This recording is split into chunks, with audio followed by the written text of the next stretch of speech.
everyone! This week we're going to be, for literacy, practicing a new letter each day of the week depending on which insect that we are learning that day. Today, our insect is a praying mantis. So we are going to be practicing the letter P. Now, you can either print this out, which I sent to you in an email today. A note on that, it will print out in a full page. I chose to change that and just make it half a page just to save a little ink. All you have to do is when you press print, go to more settings and then pages per sheet and select 2. And that'll print it out as a half a sheet of paper instead of the whole one. Like I said, that's just an ink saving technique. You don't have to do it if you want the full page. Go for it. If you don't have ink at all, you can just make your own by writing a big letter P and then a lowercase p, and then with highlighter, like we do when the kids trace, write the P's down here for them to practice tracing at the end. I'm going to take my page and stick it in one of these sheet protectors and use a dry erase marker just because that makes it so that I can use this again in the future and it's not just a one-time and done sort of thing. You could also put, what's that called? Oh, saran wrap over it, and that makes it so that you could use it again as well. So there we go. But if you're not worried about that and you only want to use it one time, then feel free to do the work right on it. Whatever works for you. The first thing I'm going to do is make the P's using Play-Doh. So this is super fun, a little bit of a sensory experience, some fine motor skills by rolling the Play-Doh.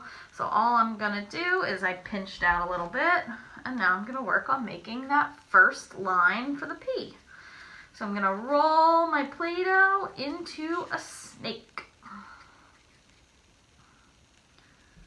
And there we go. That's the big line down for the P. Now I'm going to make another snake.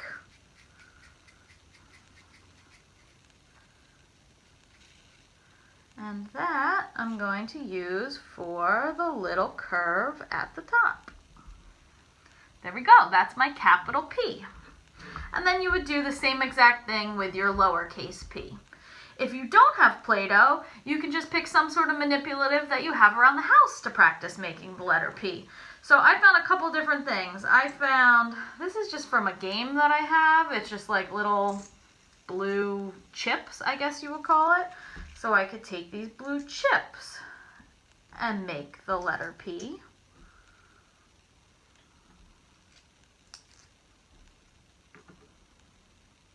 There we go. Or another thing I found, googly eyes.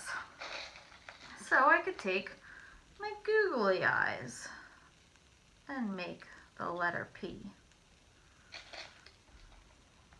Big line all the way down.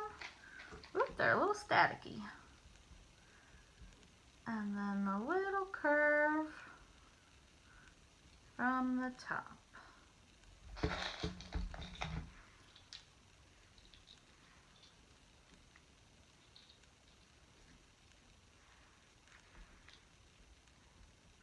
There we go. My lowercase p. After I'm done with that, I'm going to take my dry erase marker and practice writing the letter P.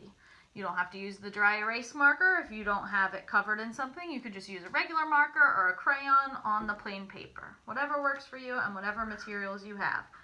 So we'll practice writing our P. A big line down and then a little curve from the top. And for the lowercase p, it's the same exact shape. Straight line down, little curve from the top. All right, and then you're going to do that for all of these to practice writing your letter P. Maybe even after you're done, you want to try writing some P's all on your own. So I just did the traceable ones. Now I'll try writing one all on my own. Uppercase and lowercase. So that's it for our letter of the day, for our insect of the day, a praying but go ahead